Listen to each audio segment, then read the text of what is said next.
Hey, hello and welcome to our audience members joining us from across the globe. I'm Raymond Karam, the Chief Program and Development Officer here at the Arab Gulf States Institute. We're gathered here as the war in the region intensifies, and of course, our thoughts are with the victims and everyone who is in harm's way.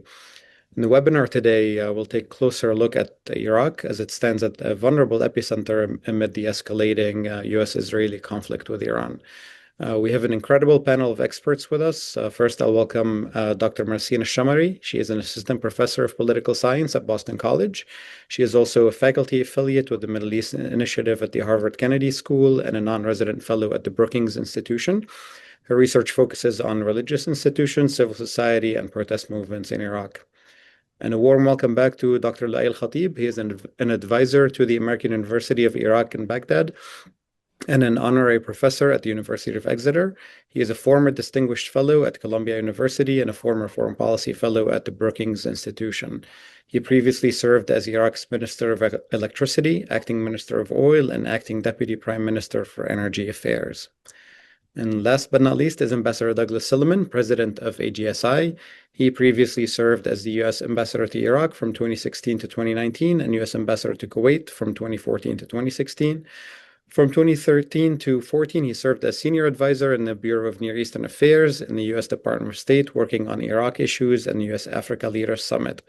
And before that, he was deputy chief of mission at the U.S. Embassy in Baghdad, minister counselor for political affairs in Baghdad as well, and deputy chief of mission in Ankara, Turkey from 08 to 11. Moderating his first session at AGSI is Dr. Abbas Kadhim, a senior resident scholar and the director of our newly established Iraq program here. Before joining us, he was resident senior fellow and the director of the Atlantic Council's Iraq Initiative. He is a renowned Iraq expert and author of Reclaiming Iraq, the 1920 Revolution, and the Founding of the Modern State. And with that, Dr. Abbas, over to you. Thank you, Raymond. Good afternoon and welcome. Iraq stands at a defining moment, caught in the crossroads of escalating tensions involving the United States, Israel, and Iran. Iraq borders Iran, hosts U.S. forces, and maintains deep economic and political relations across the Gulf. Relationships that simultaneously create vulnerability and strategic leverage as well. At home, Baghdad has complex challenges, managing Iran-aligned armed groups, navigating constitutional constraints,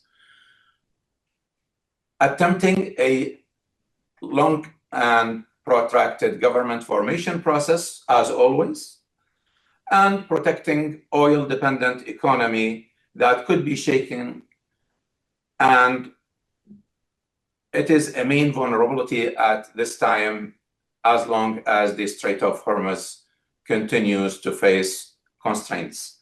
With us, as Raymond mentioned, an exceptional group of experts who will help us unpack these issues and many other questions.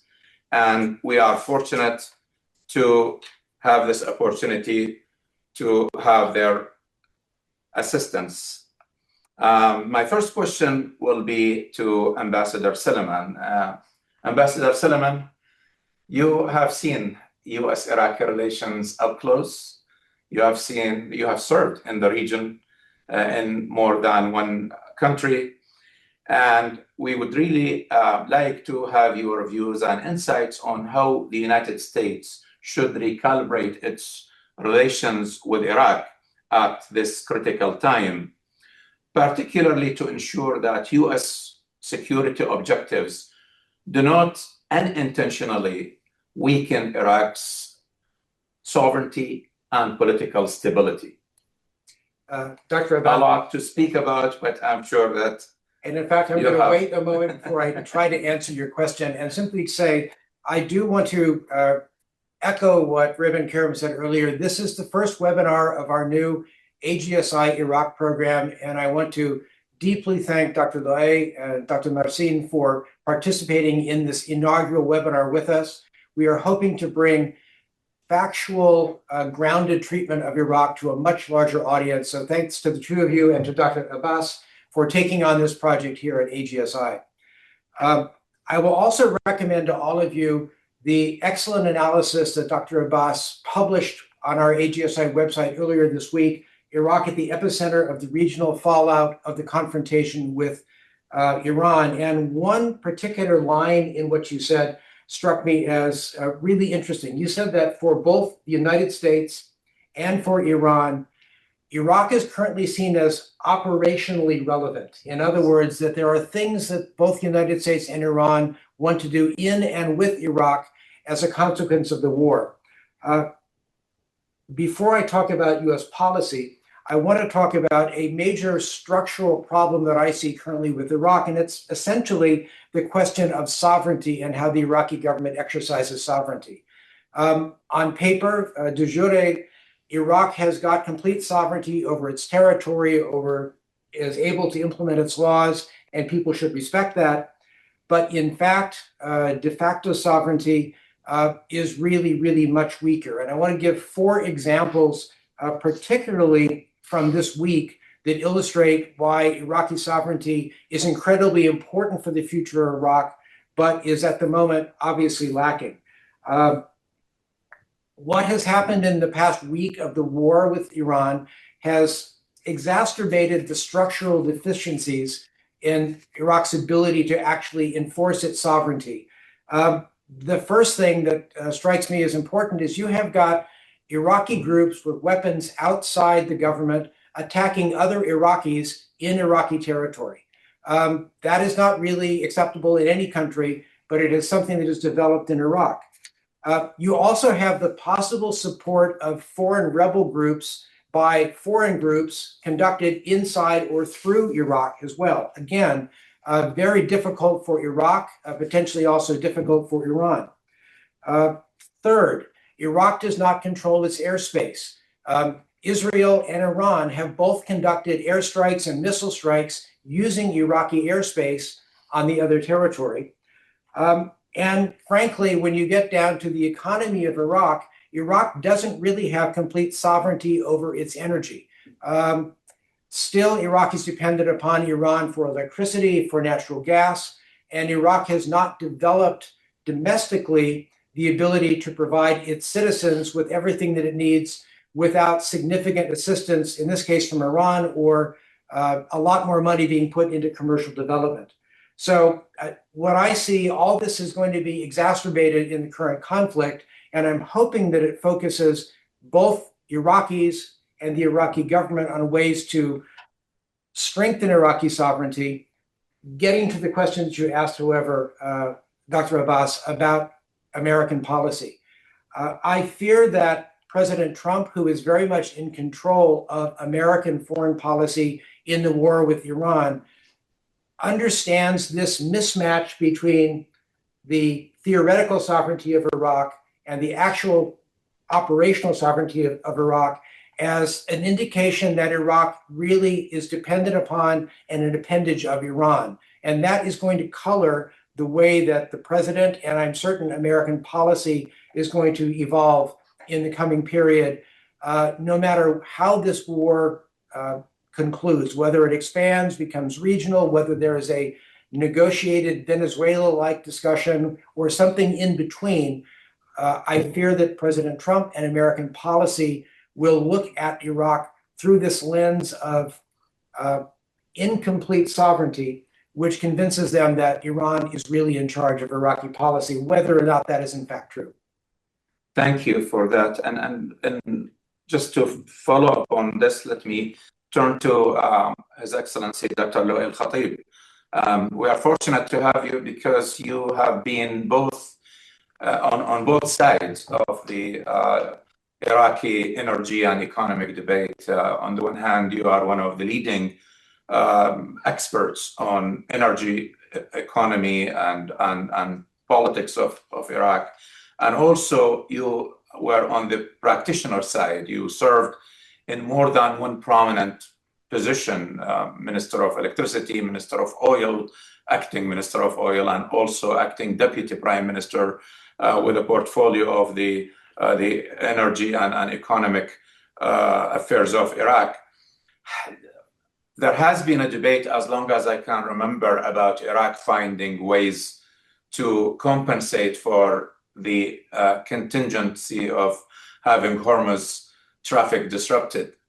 And the question is, now that we are there, what are the measures that Iraq can do or is doing to overcome the current crisis that oil revenues they amount to about 90% or more of Iraqi operational budget, and also the livelihood of Iraqis dependent on oil exports and their revenues.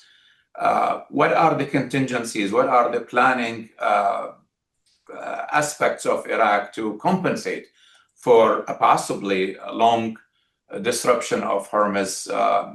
Are we having other, or are the Iraqis having any other alternatives to export oil? Or is there anything to be done, or is it too late to think about that, having spent all of these years not implementing the several projects of trying to get oil exported through various places, Syria, Saudi Arabia, Jordan, Turkey? Where are we and where are we going? Thank you, Dr. Abbas, and thank you, Ambassador Silliman, for the kind invitation and for having me in this first webinar. Now, in answer to your question, the issue that hitting the world because of the war impacting Strait of Hormuz is something maybe new to some observers, but it never been new to me. I did pose that alert 13 years ago in an article that I wrote back in 2013, published by the Petroleum Economist, saying that the tension over the Hormuz Strait will remain to be a significant threat to global economy and to all those rentier states that relying on that economic corridor that sustains their economies, and it's a matter of time, and it will happen.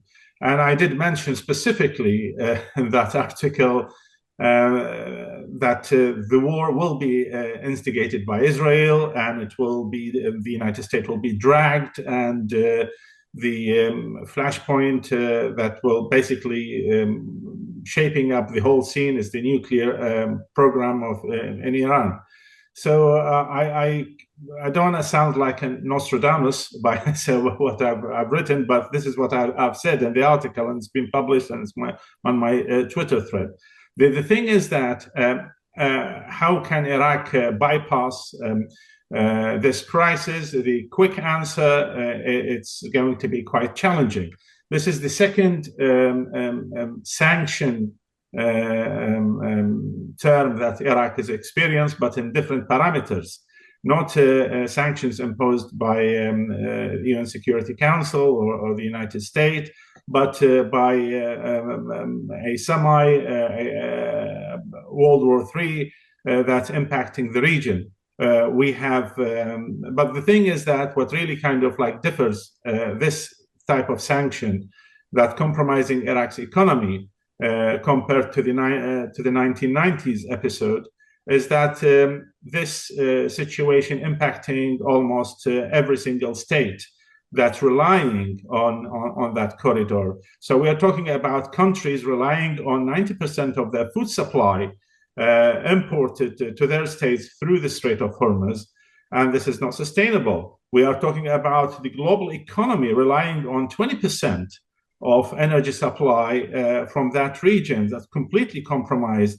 And that 20% including not only oil, we're talking about the gas as well from Qatar. And even if the United States decide to step and compensate for any kind of like losses to provide gas supply to Europe, we've seen the prices gone skyrocketing, and prices have been doubled significantly. we also, and this is just not sustainable, and this is going to be basically compromise European economies in a bad shape. The same thing, the situation across the region. So we can witness a ripple effect of that of the current disaster impacting the global economy at large. Now, with Iraq, what can Iraq do? The easy answer to say salaries could be delayed every 2 months or to be cut to 50%, because the other alternative is that the Iraqi government will resort to printing Iraqi dinar, just like what Saddam did back in the 90s, compromising the monetary value of the Iraqi dinar, and we are going back to face a much more challenging crisis in handling local economies than the day after, if we resort to such solution. So let's hope that because of this significance of this event, that the international community cooperate and somehow to put an end to this mad war, and basically for the sake of the whole safeguarding the global economy, and solve this matter within the next I don't know, at worst case scenario, I would say a month and a half or so, because this is just not sustainable looking into long term. Simply there is no solution. We're talking about Iraq losing a chance to secure 90% of its exports via Strait of Hormuz. Now, how much Iraq can resort into increasing its export via trucks through Turkey to the port of Ceyhan, or to Jordan via the port of through the port of Aqaba to the Red Sea. We're talking about maximum, increasing 100 to 200, 150 or 200,000 barrels per day. We're talking about like the impact hitting 3.5 million barrels. This is huge. And Iraq so far is losing, in today's prices, around $8.5 billion of potential revenues. This will eventually feature in major deficit once this crisis is over, and let's hope it's over very soon. So we are dealing on an overloaded budget deficit as we move on. Just to clarify for your audience, because you mentioned my portfolio, and to avoid any kind of comments, so while al-Khatteeb didn't kind of like to provide any solutions, my time served only for 1 year, and the solutions that we wanted to, that I advised at that time, back about 13 years ago, is for Iraq to spend more and invest more in developing export outlet equivalent, with a capacity equivalent to that of the exports going through the Gulf corridor, and also invest on mega storage capacity in Asia, close to importers of Iraqi crude. So without these solutions in place to provide emergency and help us avoid such crisis, is going to be quite challenging to talk about compensation of such deficit. So this is in a nutshell. We have to use this opportunity and crisis to do a radical economic reform. But to start with, I'm afraid there are no easy and pain-free solution, but to cut salaries to minimum 50%, because the alternative is devaluing the dinars or printing more of the IQD that will significantly compromise Iraq's economy and monetary system in the long run. So you are saying that the only opportunity from this crisis is basically lessons learned. There isn't much to be done other than what Iraq has been doing in the past when they faced similar circumstances, simply use alternative, less efficient alternative means such as trucking the exports and trying to find ways to conserve and work with what they have at hand. But there is not much to be done to compensate for the loss of export and import capabilities. Absolutely, and also we need to increase the tariffs on the services that provided to the public, and I'm talking about specifically services that is heavily subsidized, almost 90% of its actual value to the public. That's let it be fuel or electricity or so on.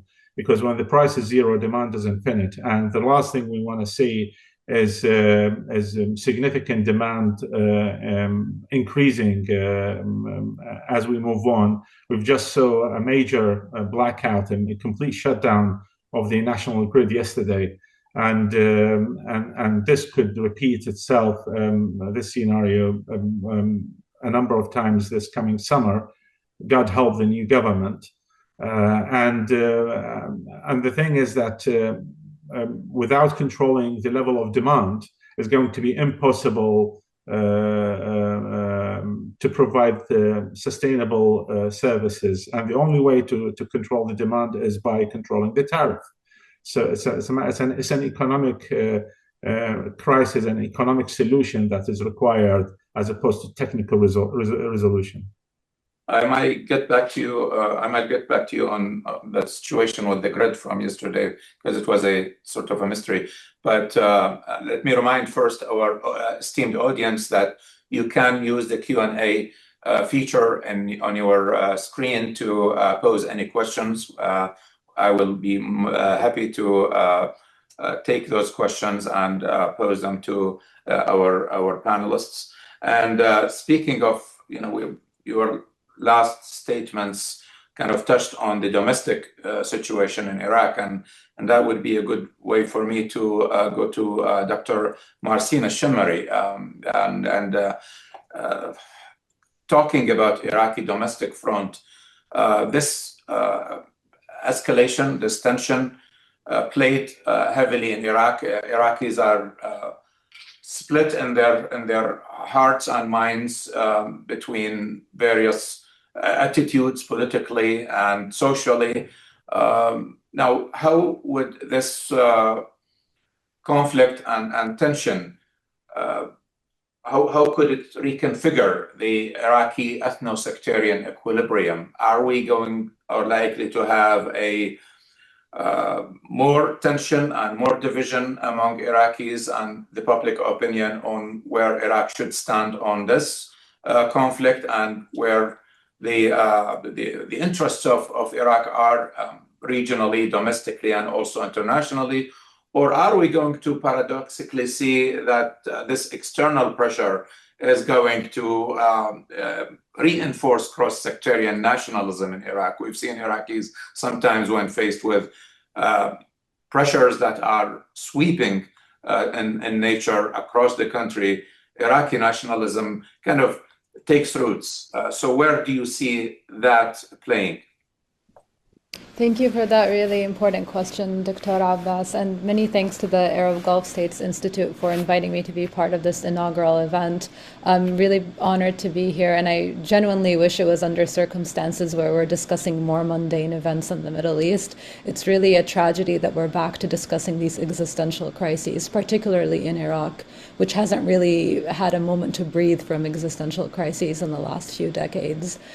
So I think looking at Iraq from a distance, a lot of people who are perhaps less familiar might be thinking that this is a potential moment for a civil war or civil conflict to be unleashed along ethno-sectarian lines, just because of this association of the Shia community in Iraq with Iran, and also this rhetoric that we're seeing now with the Kurds and the Kurdish opposition groups across Iran and Iraq, and a potential, although now refuted, insurgency into Iran from the Iraqi side.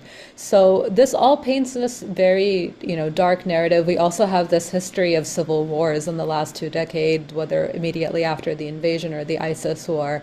But perhaps I am, eternally an optimist when it comes to Iraq, but I think this is a moment of paradoxical unity and nationalism, only because I think if Iraqis can agree on one thing together as a nation is that they're absolutely tired of conflict and do not have any appetite in being embroiled in another one. Of course, there's people who are outliers in this sentiment and who might feel differently, and I think everyone's eyes are on the pro-Iranian armed groups that might be instigating attacks or attempting to draw Iraq into the broader fray. But it merits mentioning that for the last 3 years and since the events of October 7th and the war that ensued after, that we actually have seen the Iraqi government do an excellent job in extraordinarily difficult times to try to limit the attacks that these groups can orchestrate. And it's an imperfect job, absolutely, and there's still a lot of concerns about what might happen internally. But I think the general sense is that from Iraq's various political leaders and from various Iraqi communities, ethno-sectarian communities, there is no appetite to be part of this war. Iraq is no stranger to being caught between Iran and Washington. This is basically the story of post-2003 Iraq. So it does have some experience in maneuvering this.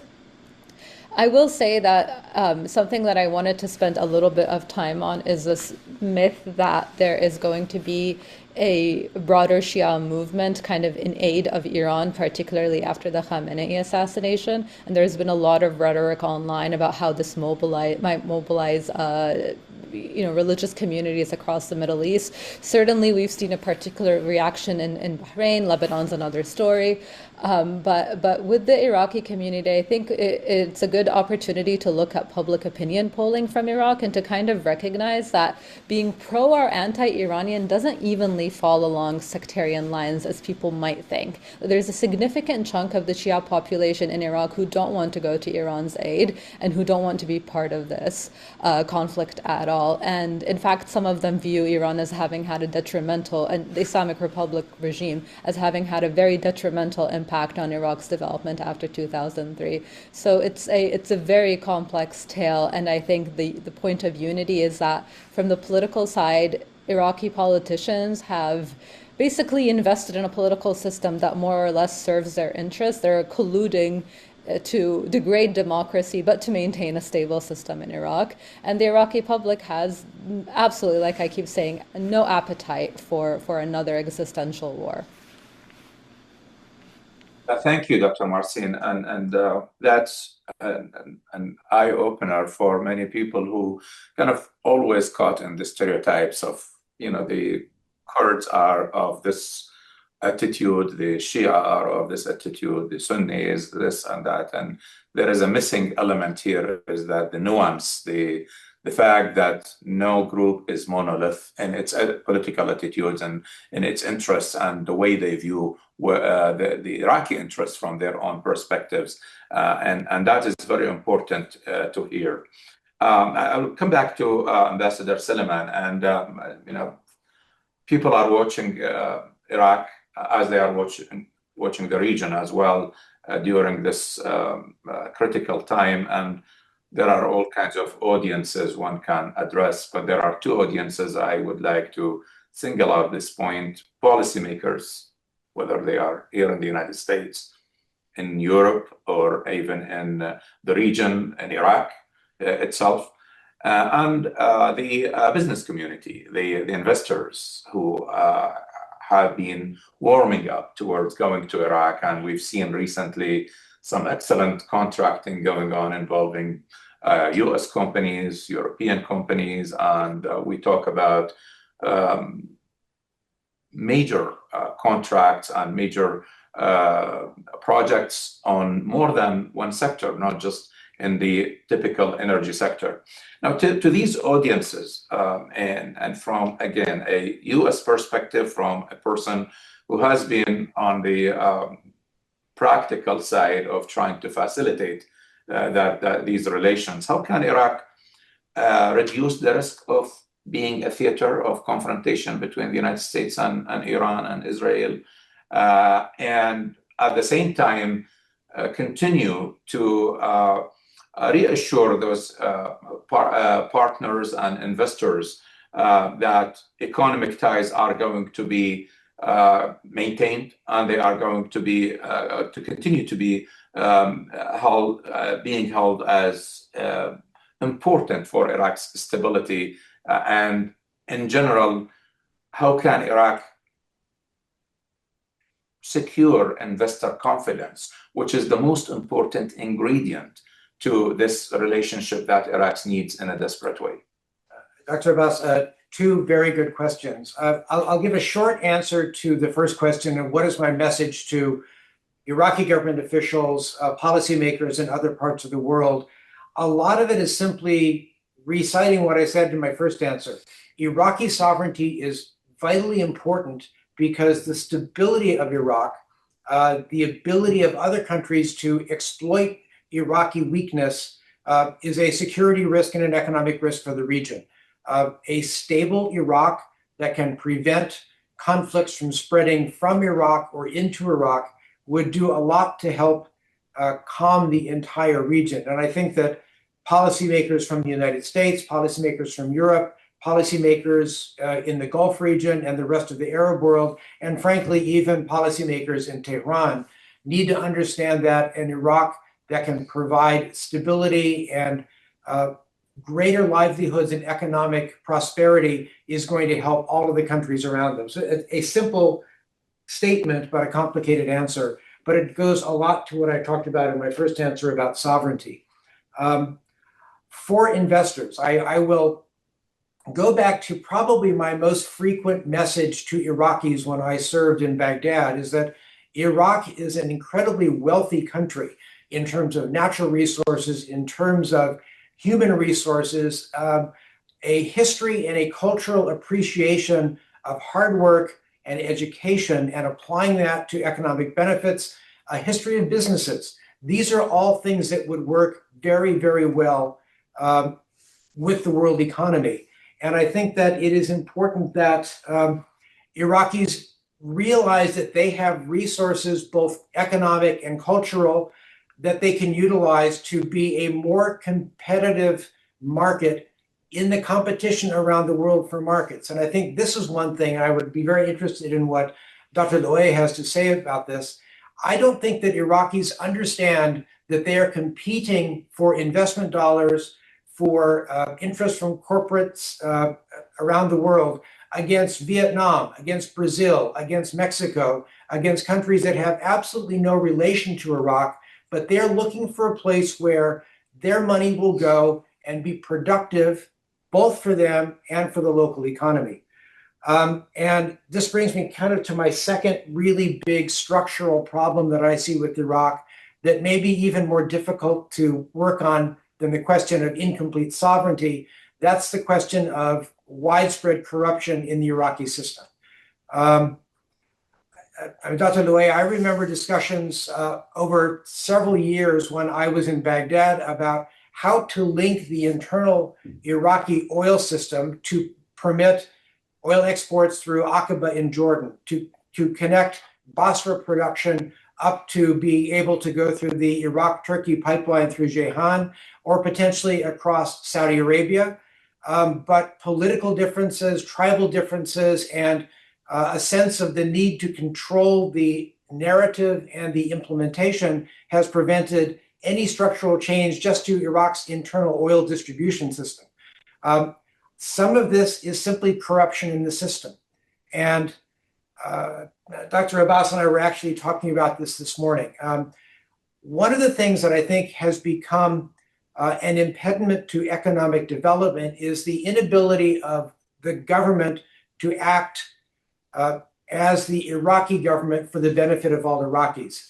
The system that is now called Muhassasa had its origins in the Constitution and the desire of the authors of the Iraqi Constitution to make sure all communities in Iraq participated in governance and participated in the benefits of good governance in Iraq. The problem is, instead of recruiting qualified candidates from different communities in Iraq. Political parties representing those communities have taken control over staffing in the government. So you have ministries or departments under the control of a political party or a political leader who chooses the people to fill the jobs, rather than a more professional civil service that would, in theory at least, provide the best qualified candidates. So the bureaucracy that needs to be able to help implement the economic decisions of the government is really not there.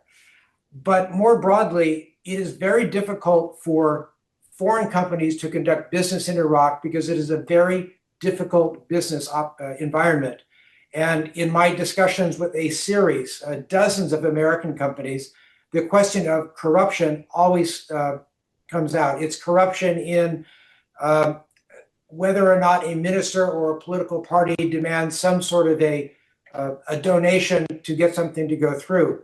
Is corruption in that a mid-ranking official requires a company from Europe to be able to get his daughter into an American university before he will approve a contract?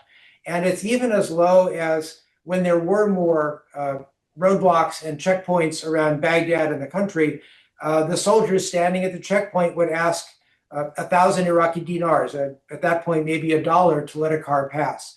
This culture of corruption and the lack of a system that actually provides economic opportunities for Iraqis that is more fair and more based has become a real problem. And it will be one of the greatest drains on or impediments to American, European, and Asian investment in Iraq going forward.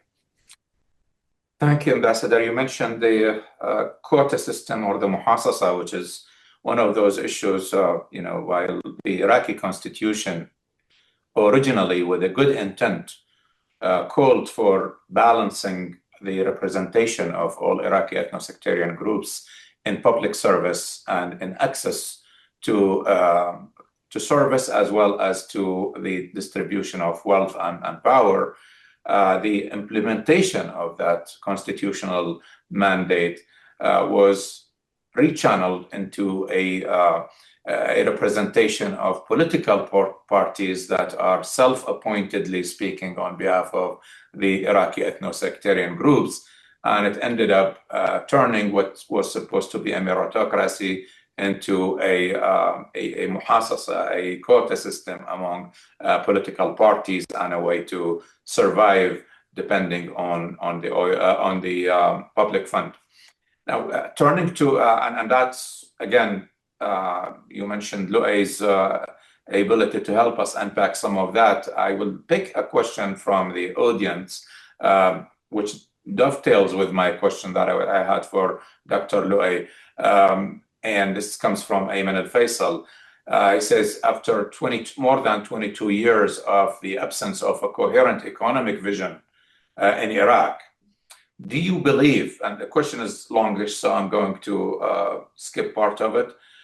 Do you believe Iraqi leaders will finally listen to rational voices calling for the building of a real national economy, or will the country's economic future remain dominated by the economic offices and political parties? Well, of course, they will listen, especially when the people start to go out in droves and call for their rights. What really kind of like controlled the situation back in the days of the dictatorship under the hardship of sanctions is the dictatorship itself. Now we have some sort of a functioning democracy that allows for the people to go out and express their opinion, and eventually the people will have their voice heard in one way or another, because they just cannot tolerate seeing filthy rich class running the show, while the 46 million people getting compromised because of situations that the ruling class and governments never took serious action to handle in such crisis. Again, such situation, difficult situation, has its own benefits in introducing reform. And it's the duty of the government to build a media campaign explaining how to handle that reform and how to resolve the situation. This is a force majeure situation on a global level. It's not Iraq specific, and many countries getting affected. The only difference is that between Iraq and other GCC countries enjoy sovereign wealth funds and low level of population, so low numbers of population, and compared to Iraq, and they have some sort of means to help them survive. Some for a few months, some for a few years. Iraq, we are very much suffocated by the legacy system, and Dr. Ambassador Silliman mentioned about the corruption, and this is part of the issues that Iraq is dealing with when it comes to subsidies. Who would believe that if you remove subsidies and if you put a block on government monopoly over commercial arms and to open up all the commercial opportunities for private sector, you will literally put an end or the beginning of the end to corruption. Because subsidies creates a significant opportunity to various corruption opportunities to flourish. And I'm not talking here about a few billions. I'm talking here about almost 50% of the national financial capability. This is over around $55 billion US, including 33 billion minimum, just allocated for the energy portfolio, let it be power, gas, or oil byproducts, let alone the rations and so on. Subsidies can come in different shape and form through financial support from Ministry of Finance to the people in need, to those who registered officially within the social security system. We don't need to provide subsidies to 46 million people. This is a stupid waste of revenues, and we are also trespassing on the rights of the financial rights of future generations, and it goes completely against the constitutional articles, and prevent the state from basically securing implementing justice distribution of the wealth. So that's one thing. The other thing is the monopoly under the socialist system that we inherited from past regimes, when you're having so many public companies controlled by political parties. And you talked about muhasasa, and we need to separate here between the political representation of the winners of elections on a cabinet level and the muhasasa, basically the quota system that goes down to department level and every single portfolio across the states. This is the latter that we need to kind of like to fight and to dismantle. So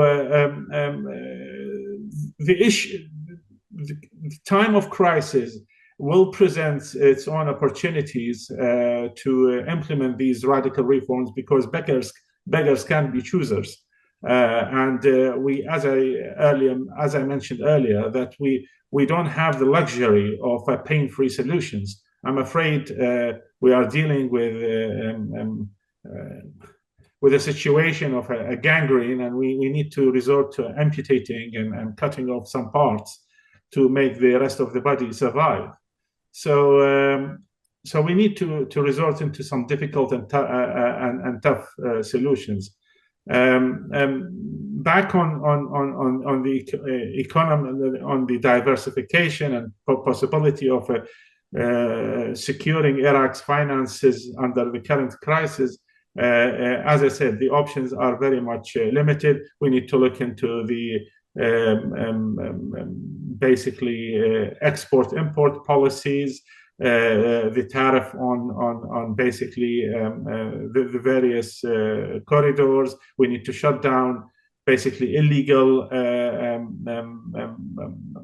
border of exchanging, basically for those smugglers that compromising the state system.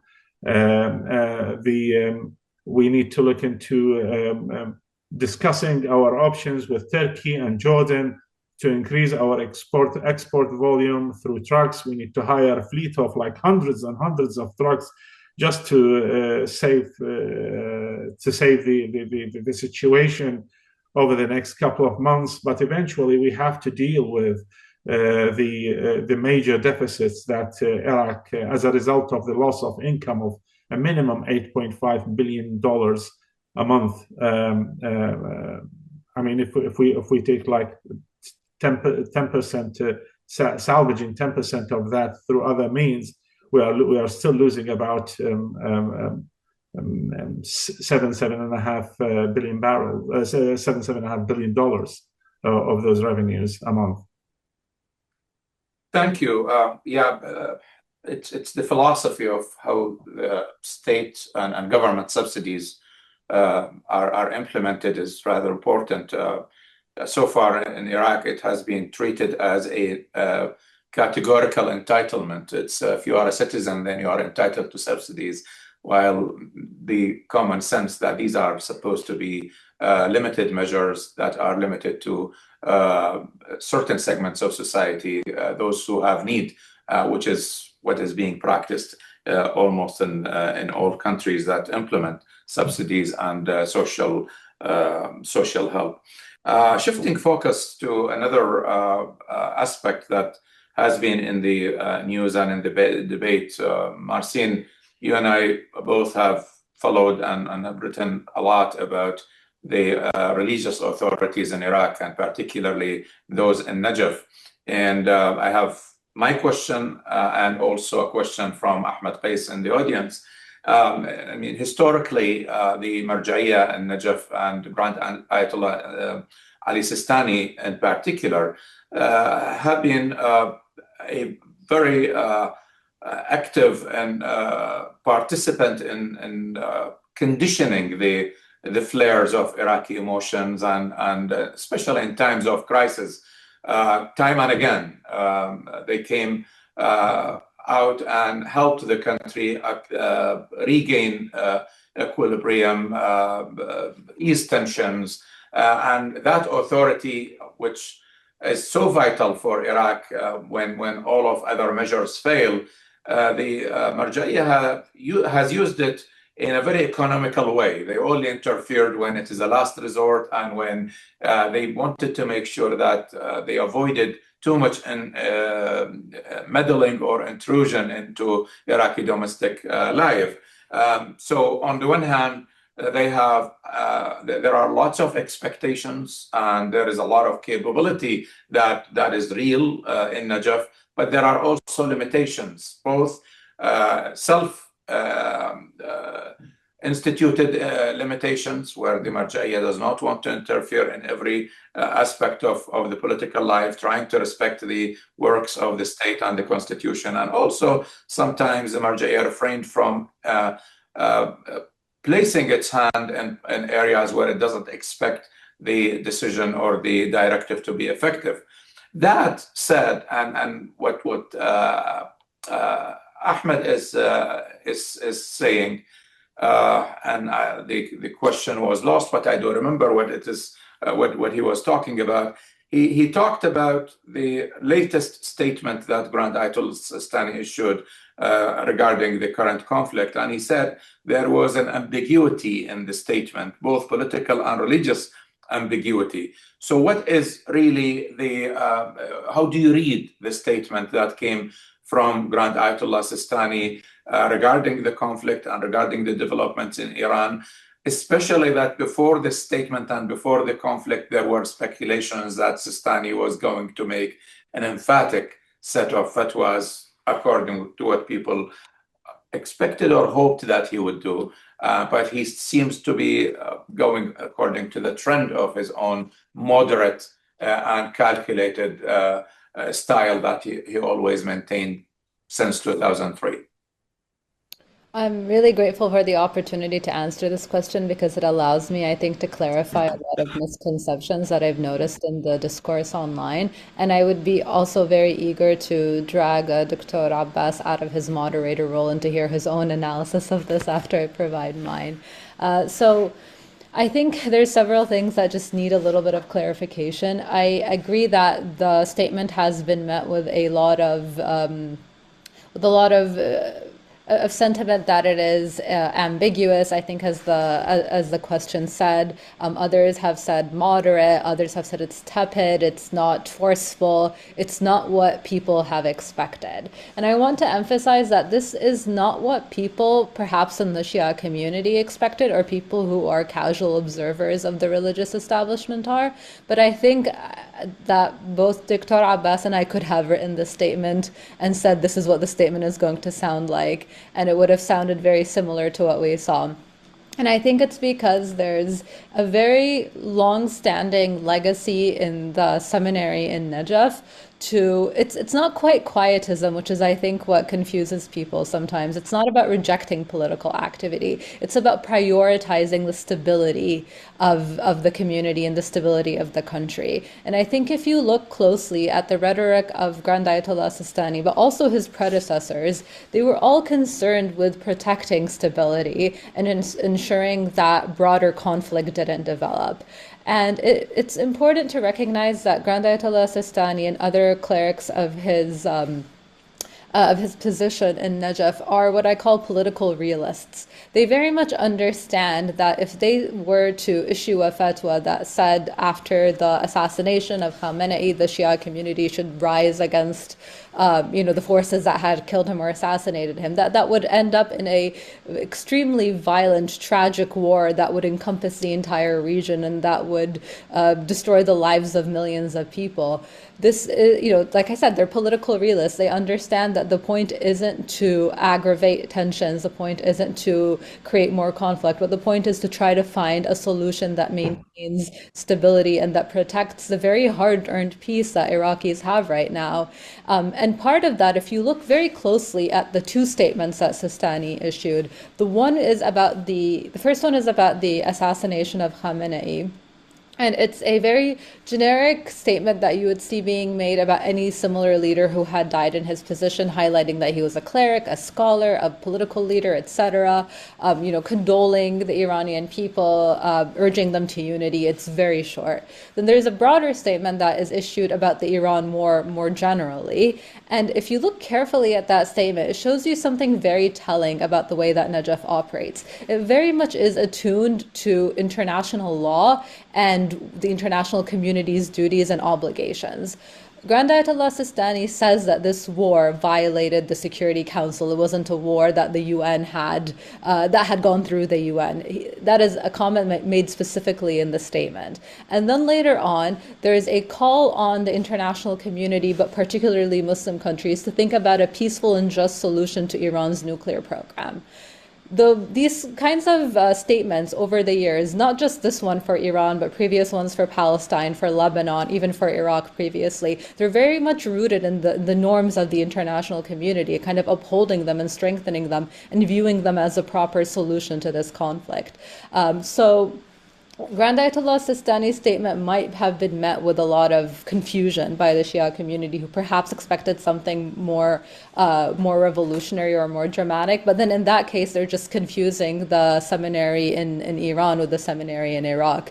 I mean, right now we know that with Khamenei's assassination, Grand Ayatollah Sistani is undisputedly the most important Shia religious figure in the world. I mean, prior to this, I would have made this statement anyway, because I think he still was more influential than Khamenei. But I think right now it is undisputedly the fact.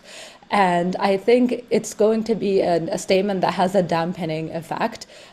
His authority is wide-reaching and great, but he also, at the end of the day, will not make statements that will that will expose any of his weaknesses or any of the gaps in his own authority. So these statements are very carefully calibrated to appease, but also to protect and to maintain the integrity of the religious establishment in Najaf, to protect Iraq's hard-earned stability, and not to create a wider war.